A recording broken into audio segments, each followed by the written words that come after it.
আসসালামু আলাইকুম। আজকের ক্লাসে সবাইকে স্বাগতম। আজকে আমরা পড়ব নবম দশম শ্রেণীর রসায়ন বইয়ের তৃতীয় অধ্যায় পদার্থের গঠন। চলো শুরু করা যাক। যার ভর আছে, আয়তন আছে এবং জায়গা দখল করে তাকে পদার্থ বলা হয়। পদার্থ মূলত দুই প্রকার হয়ে থাকে, মৌলিক পদার্থ আর যৌগিক পদার্থ। যে সকল পদার্থকে ভাঙলে ওই পদার্থ ছাড়া অন্য কোনো পদার্থ পাওয়া যায় না তাদেরকে মৌলিক পদার্থ বা মৌল বলা হয়ে থাকে। চলো একটা উদাহরণের মাধ্যমে দেখি।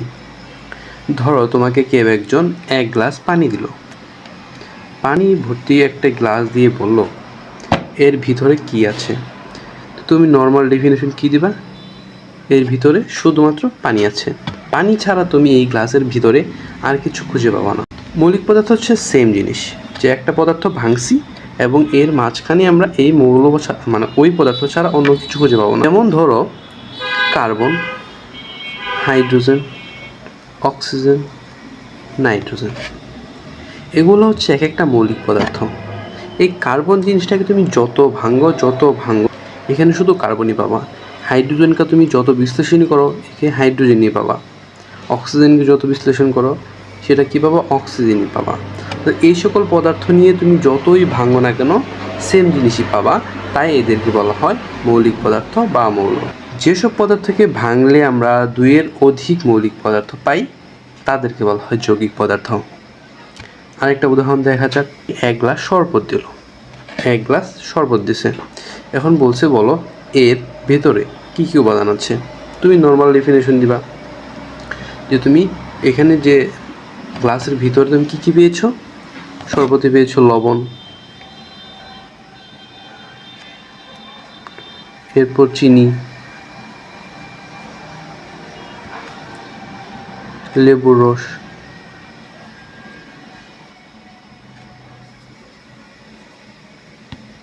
পানি।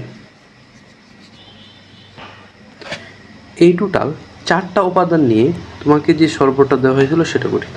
এখানে লবণ আছে, চিনি আছে, লেবুর রস আছে আর পানি আছে, আর এগুলাকে একসাথে বলা হয়েছিল আমার শরবত। যৌগিক পদার্থ হচ্ছে এরকম যে আমার একটা মাত্র পদার্থ থাকবে, কিন্তু ওইটাকে যখন আমরা বিশ্লেষণ করব তখন দেখব ওই একটি মাত্র পদার্থ একাধিক পদার্থ নিয়ে গঠিত। যেমন বলা যায় আমরা বাজার থেকে যে চুনা পাথর কিনি তার রাসায়নিক সংকেতটা হচ্ছে ক্যালসিয়াম কার্বনেট। এই ক্যালসিয়াম কার্বনেটের মাঝখানে একটা ক্যালসিয়াম, একটা কার্বন এবং 3টা অক্সিজেন। অর্থাৎ এখানে আমরা এই একটা চুনা পাথর বা ক্যালসিয়াম কার্বনেটকে ভেঙে আমরা তিনটা মৌলিক পদার্থ পেয়েছি, ক্যালসিয়াম, কার্বন এবং অক্সিজেন। দ্যাটস ওয়াই এটি একটি যৌগিক পদার্থ। কীভাবে? যদি আমরা যখন শ্বাস ত্যাগ করি তখন কী করি? আমরা কার্বন ডাইঅক্সাইড দেহ থেকে বের করে দিই। এই কার্বন ডাইঅক্সাইডকে যদি আমরা ভাঙি তাহলে কী পাচ্ছি? এখানে পাচ্ছি আমরা একটা কার্বন আর 2টো অক্সিজেন, অর্থাৎ 2টি মৌলিক পদার্থ, একটা কার্বন একটা অক্সিজেন। এই 2টি মৌলিক পদার্থ মিলে একটি যৌগিক পদার্থ তৈরি করছে। এই পদার্থের যে ক্ষুদ্রতম কণা তাকে বলা হয় পরমাণু। কার্বন একটা পরমাণু, সোডিয়াম একটি পরমাণু, সালফার একটি পরমাণু, ক্যালসিয়াম একটি পরমাণু। 2 বা 2-এর অধিক পরমাণু যখন পরস্পরের সাথে রাসায়নিক বন্ধনের মাধ্যমে যুক্ত হয় তাকে বলা হয় অণু। একটা অক্সিজেনকে আমরা বলছি অক্সিজেন পরমাণু, কিন্তু এই অক্সিজেনের সাথে যখন আরও একটা অক্সিজেন যুক্ত হয় কিসের মাধ্যমে? রাসায়নিক বন্ধনের মাধ্যমে, তখন তাকে আমরা বলি অক্সিজেন অণু। যখন একটা হাইড্রোজেন অন্য আরেকটা হাইড্রোজেনের সাথে এই রাসায়নিক বন্ধনের মাধ্যমে যুক্ত হয় তখন তাকে বলি আমরা হাইড্রোজেন অণু। যেমন হাইড্রোজেন,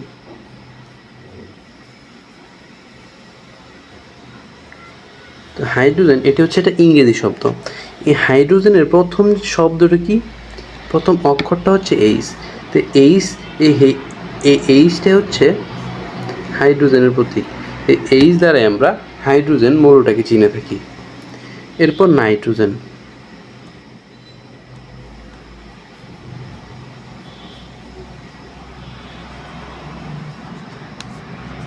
নাইট্রোজেন এটিও একটি ইংরেজি শব্দ এবং এর প্রথম অক্ষরটা হচ্ছে এন, আর এন দিয়ে আমরা নাইট্রোজেন মৌলটাকে চিনে থাকি। কিছু কিছু মৌল আছে যাদের এই প্রতীকগুলো নেওয়া হয় ল্যাটিন নাম থেকে, যেমন সোডিয়ামের ল্যাটিন নাম ন্যাট্রিয়াম।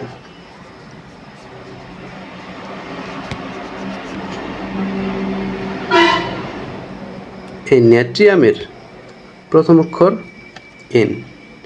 সোডিয়ামকে এন দ্বারা প্রকাশ করার কথা ছিল, কিন্তু দেখো আমরা নাইট্রোজেনকে অলরেডি এন দ্বারা প্রকাশ করেছি।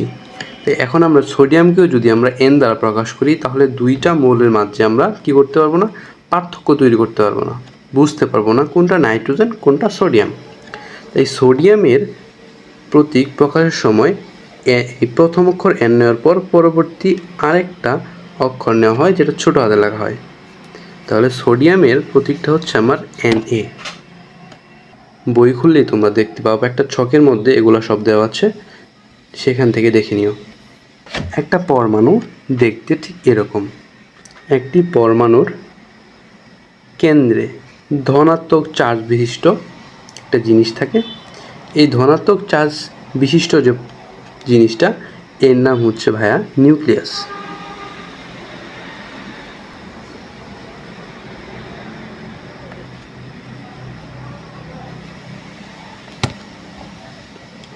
এই নিউক্লিয়াসটাকে আমরা যদি ভাঙি তাহলে দুইটা জিনিস পাবো। একটা হচ্ছে প্রোটন,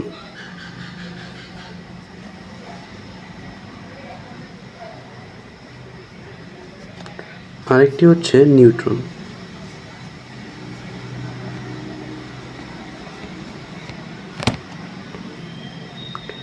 এই প্রোটনকে পি দ্বারা প্রকাশ করা হয়, নিউট্রনকে এন দ্বারা প্রকাশ করা হয়।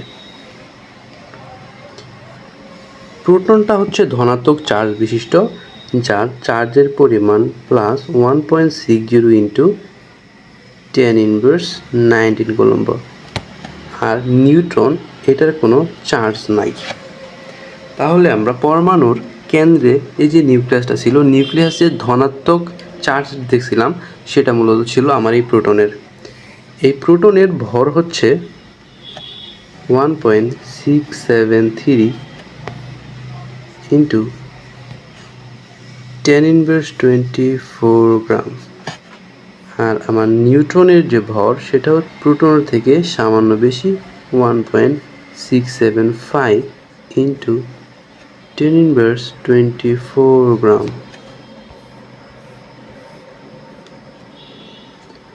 ক্ষুদ্র ক্ষুদ্র জিনিস দেখতেছি আমরা। এই ক্ষুদ্র ক্ষুদ্র উপাদানগুলোর নাম হচ্ছে আমার ইলেকট্রন।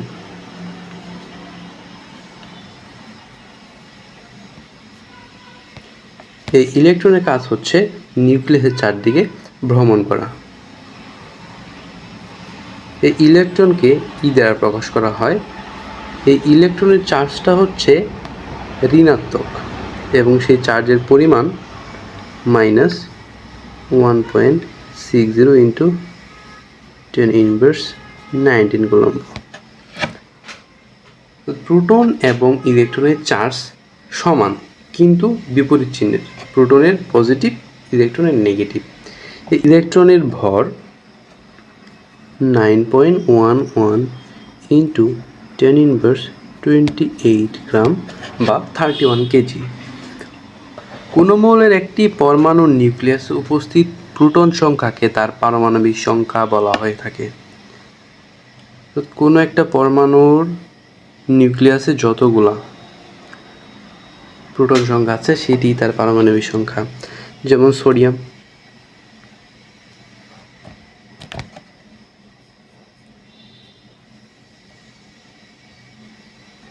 সোডিয়ামের নিউক্লিয়াসে 11টি প্রোটন আছে, তাই সোডিয়ামের পারমাণবিক সংখ্যা 11। কার্বনের নিউক্লিয়াসে 6টা প্রোটন আছে, তাই কার্বনের পারমাণবিক সংখ্যা 6। ক্যালসিয়ামের নিউক্লিয়াসে 20টি প্রোটন আছে, তাই ক্যালসিয়ামের পারমাণবিক সংখ্যা 20। পারমাণবিক সংখ্যাকে Z দ্বারা প্রকাশ করা হয়ে থাকে।